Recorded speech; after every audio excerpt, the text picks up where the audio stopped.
let's bring in one of your favourites and mine, columnist at The Australian, Dr. Jennifer Oriel, to go through the big political issues of the day. Jennifer, thanks very much for stepping in for Rowan Dean while he's away. What did you make of Jacinda's comments? Well, I think she's a very brave woman, first of all, and so is her mother. They've both struggled with terrible attempts to censor them in the university sector and now on a speaking circuit. They've been attacked by Indigenous people who have claimed that they're harmful to people's health. They've been attacked for being white fellas. They've been attacked for defending Australia Day and the Australian flag. They've suffered death threats. They've just been given the most appalling treatment by Indigenous people in Australia and white people as well. And I think we need to do everything we can to support people from any culture enjoy their right to freedom of speech in our country.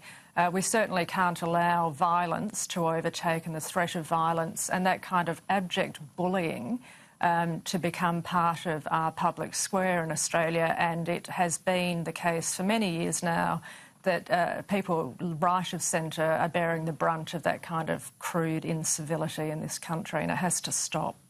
Yeah, it's interesting you make the point about the centre right. I mean, this is the issue. It's her politics that people have an issue with. If she was speaking from the left, the fact that she's an Indigenous woman, for God's sake, should be, lauded, and she'd have her own program on the ABC. But she's speaking some unpopular truths, and she's certainly getting crowds turning up. The class traitor treatment, that's what she's been given. And I've been given it over various issues to do with feminism and queer politics. She's getting the class traitor treatment. Is a classic treatment from, the most vicious elements of the left. And it is that whenever someone from your particular group, in this case the minority group of Indigenous people, speaks up for common sense and universal values and equality before the law, no special rights or special privileges for anyone, they get a particularly brutal treatment from sections of the left. Yeah, look, you're not wrong. I want to look now, if we can, at Newspoll. We saw obviously the macro results, the political results yesterday, but there was a specific takeout in relation to asylum seekers. Now, it didn't surprise me that 64% of voters believe asylum seekers found not to be refugees should be deported. I expected that. I think what was a real blow to Labor after 2 weeks of campaigning for the Tamil family, led by Christina Keneally, let's not forget, 56% of Labor voters backed this view too. Now, was that a surprise to you? No, it isn't, only because there was a poll a couple of years ago that showed that quite a lot of Labor voters wanted a reduction in Muslim immigration, and that was a real surprise to me at that time. There wasn't a follow-up poll, I think because the pollsters didn't want to go there. But I think a lot of Labor voters are more centred than sometimes they're given credit for, especially on matters to do with immigration and basically being honest. I mean, the Tamil asylum seeker issue is not just about borders and immigration, it's about basic honesty. This is people who have been found repeatedly not to be refugees, and yet they've exhausted appeals through the Australian legal aid system and still insist on their right to be here. And I don't think Australians they don't want to be lied to. They don't like that kind of abject dishonesty, and they don't want to be taken advantage of. And that there's very much a sense now that that's what's happening with this particular case. And exceptions shouldn't be made. There are universal laws in this country and they need to be respected. Yeah, I think you're right about the fair go and the fact that every place that's given here to someone who isn't a genuine refugee, and this case has been tested all the way to the High Court, is displacing someone who hasn't had the financial clout to be able to, hop down a range of countries to get to the boats and the people smugglers and make their way to Australia. So I think that's where the fair go also applies. I want to move now to climate change, because the Greens, whenever there's a climatic event like bushfires, which have happened in Australia, going even right back to planned Indigenous burns, many centuries ago, but all the way through our history we've had bushfires. But of course, whenever you have an event, it's no longer global warming, it's now extreme weather, and yes, it is September. These are nasty fires, but there's also a significant fuel load out there and very dry conditions, and in many areas lack of water. So it stands to reason that we could well get early bushfire seasons as we have. But the Greens, it's all about the politics. Larissa Waters had this to say today. Never before in our history has Queensland experienced that category of disastrous bushfire. This is a new scary low for us, and the Prime Minister and the Premier of Queensland need to take responsibility for being part of the cause of these fires. We've had bipartisan support for new coal mines, in particular the Adani coal mine in Queensland, that all of the scientists say will make bushfires worse. And Minister Anne Rushen from the state of South Australia, which is no stranger to bushfires, some very tragic bushfires and significant loss of life over many years, she had this to say in response. Sadly, it's not surprising that, the Greens seek to sensationalise, personal tragedy. Disappoints me, but they've done it forever and they'll probably keep on doing it. We need to deal with issues in relation to the changing climate. Climate's always changed and it probably will always change. But, yeah, I think it is reprehensible that the Greens would seek to make political mileage out of what is an ongoing tragedy and disaster that's unfolding on our doorstep. Does that surprise you? No, I mean, the Greens are the henny pennies of Australian politics, and anything can happen at all. It can be a bomb falls in another country, a glass jar falls off the shelf, and it's about climate change. But in this case, I took time this afternoon to look at the sort of climate patterns at the moment in Australia.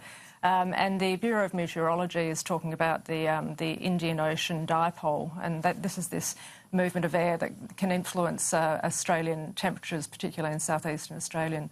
And what they've found is that it's in a particular pattern at the moment that causes dryness, lack of rain and so forth, and that's the major issue that's causing or exacerbating the drought-like conditions across the country.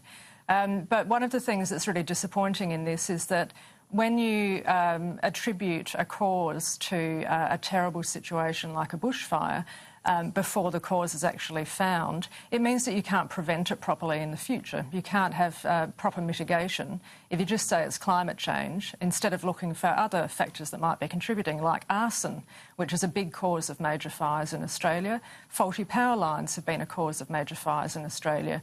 So it's not only cheap politics to call out bushfires, say that they're caused by climate change when that hasn't been proven. It also potentially endangers Australians in the future, and it's really, really the height of your responsibility to do that in a country like Australia that's very prone to these sorts of natural disasters. Look, I started my show with something that struck me today, reading the commentary in relation to the welfare drug testing regime the government hopes to introduce legislation this week in any event, and sort of more coverage of the coronial inquest in New South Wales over the deaths of young people at so-called music festivals. They're drug festivals, I have to say, with a bit of music around the edges. But what struck me as weird is we're having this fight in Canberra about can we or can we not test people that we give money, that spend that money on drugs. Can we test them or not in the hope that we get them off drugs? But in New South Wales, in Sydney, the fight's over can we test the drugs to make them safer, illegal, illicit drugs, to make them safer for people to use. And when everyone's clamouring on the left to say test the drugs, but not allowing anyone on the right to say, hang on, let's test the people and try and save the people. It seems so muddle-headed, Jennifer.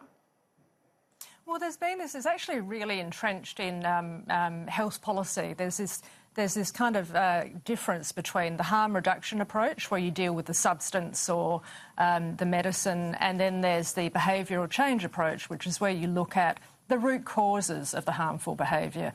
The Conservatives in this debate are saying, let's look at the root causes. You can get something a bit safer, but it's not going to address problems of long-term entrenched drug addiction and alcohol addiction, and it's not really going to solve the problems for the individuals, their families, their communities at large.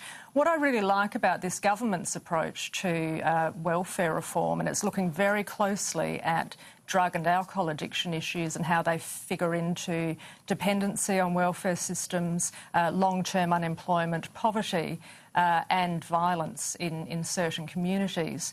And they're really taking a proactive approach to and a multifaceted approach to drug addiction. One of the results that they're getting from the cashless welfare card that both Labor and the Greens fought tooth and nail against, the preliminary trials, for example, of that showed that between 40 to 50% of trial participants reported that they were using alcohol far less frequently, they were gambling a lot less frequently, and they were using drugs a lot less frequently. And they're pretty extraordinary results. So I think there's hope in this government that they're finding a way to cut through the white noise and the obstructions from the Green left and trying to get at the root of the cause of welfare dependency, and it's often related to long-term welfare dependency to drug and alcohol problems. And hopefully they'll get enough support from the crossbench and independents to push those critical welfare reforms through. Yeah, look, and I think just like the asylum seeker debate, I think Labor was the wrong side of the argument. The polls show that today, as much as we can believe the polls, but I think there's a good indication when it's so widespread, in particular picking up Labor voters. I suspect that very much the same result would be there for welfare dependency and trying to get people off drugs.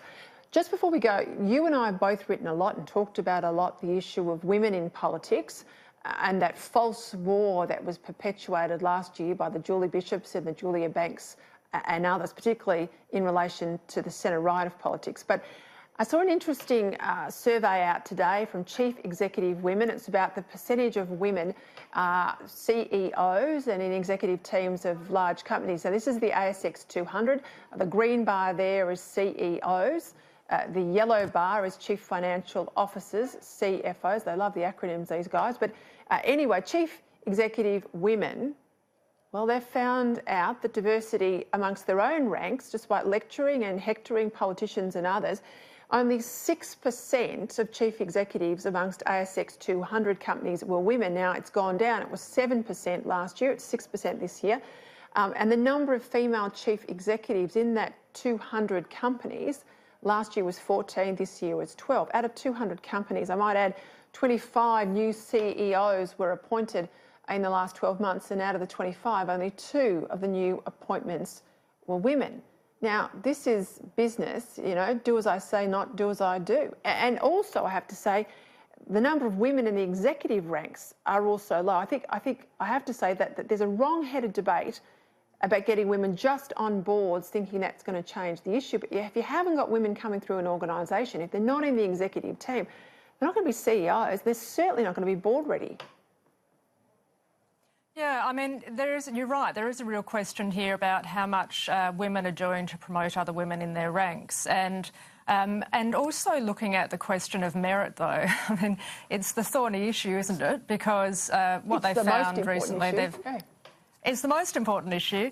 And what they found in a couple of research studies recently was that when they removed the names on CVs for various jobs in the public sector, and there was one in the private sector in the US, they found that far fewer women were hired in those jobs. So I think we have to question women's qualifications out of university. We know that women do very well in school and university study, and that's often cited as the reason why they should have much better representation at those very high levels in business. But we really need to look at what are women doing in those roles while they're in the workplace, and what they're doing differently to men. The cheap shot is to say it's all about childbearing years. I don't think it is from the women I've known. Are women choosing not to opt for those positions? Are they being given the support? And are they being encouraged to act and be promoted and get experience on merit? Are they actually getting the runs on the board they need to get ahead? Yeah, well, I think business needs a look in the mirror before they start casting their sort of pointed finger elsewhere too, because these roles are pretty powerless. And you're right that 60% of university graduates are women, but they're not at all in the ranks of executive level inside businesses. But anyway, that's a debate for another time. Jennifer Oriel, as always, thanks very much for your time tonight. Thanks so much, Peter.